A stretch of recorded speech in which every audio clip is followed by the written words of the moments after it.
Assalamualaikum warahmatullahi wabarakatuh. Ya, kali ini saya posisi di daerah Boyolali. Ini sahabat saya yang ada di sebelah kanan saya ini bertanya kepada saya, ya Pak Ahdan, bagaimana sih caranya untuk menjaga supaya semangat kita ini tetap ada terus, ya, semangatnya tetap terjaga supaya nggak naik turun, nggak keluar masuk. Ya, jadi sebenarnya untuk menjaga semangat itu yang pertama, ya kita harus punya impian yang kuat. Ya, impian kita ini harus kuat. Jelas tujuan kita itu mau kemana, seperti apa yang kita mau capai, dan kapan impian kita itu akan kita wujudkan. Tanpa kita punya impian yang jelas, tidak tahu seperti apa impian kita, apalagi nggak ngerti juga kapan mau diwujudkan, maka ya biasa semangatnya naik turun, keluar masuk, bahkan hilang juga bisa.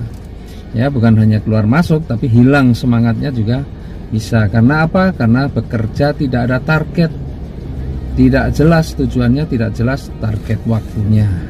Ya, itu yang pertama, harus punya impian yang kuat. Nah, impian yang kuat itu harus kemudian dimanifestasikan, diaplikasikan dalam sebuah kerja yang terus menerus. Ya, makanya kalau orang yang kerjanya kadang-kadang, biasanya ya gampang patah semangat. Kenapa? Karena dia hanya mungkin sehari hanya sekali presentasi, habis itu enggak. Nah, ketika presentasi gagal ataupun ditolak ataupun sementara orangnya belum mau, maka langsung dipikir-pikir terus. Yang dipikirin cuma satu itu aja. Tapi coba kalau buat jadwalnya rutin terus menerus, ya, jadi nggak sempat lagi mikir yang nolak-nolak, nggak sempat mikir lagi, karena begitu selesai ini nggak tahu ini mau apa enggak, ditolak atau enggak, jalankan lagi yang lain, jalankan yang lagi yang lain. Jadi yang negatif-negatif itu nggak sempat mampir di pikiran kita. Tapi kalau kita banyakkan nganggur, ya biasalah, hal-hal yang nggak penting pun dipikir-pikir, penolakan dirasa-rasakan semakin lama. Maka apa efeknya? Ya efeknya semangat dalam diri kita ini akan semakin turun. Ya, tapi kalau orang yang setiap hari melakukan terus, bahkan jadwalnya padat, maka nggak ada waktu untuk turun semangatnya, jalan terus gitu ya. Dan itu sebenarnya kalau orang Islam sih ya, itu diperintahkan. Orang Islam itu sebenarnya nggak boleh malas.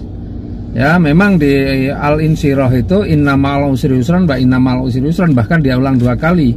Artinya setelah kesulitan itu akan ada kemudahan, setelah kesulitan akan ada kemudahan.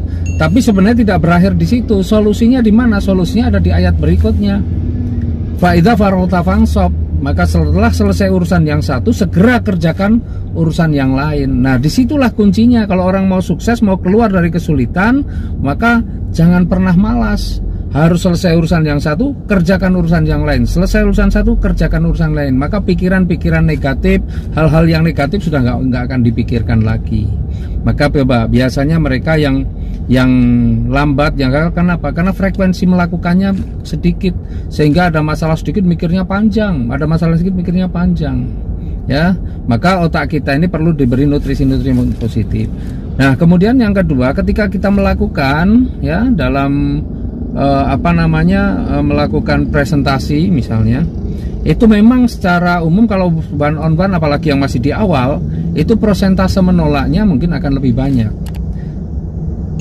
Nah, bagi sebagian orang yang menolak itu malah yang dipikirin terus, sehingga kita kadang-kadang dari 10 orang yang menolak, 1 yang mau, yang 1 terlupakan, yang 9 yang menolak itu dipikir.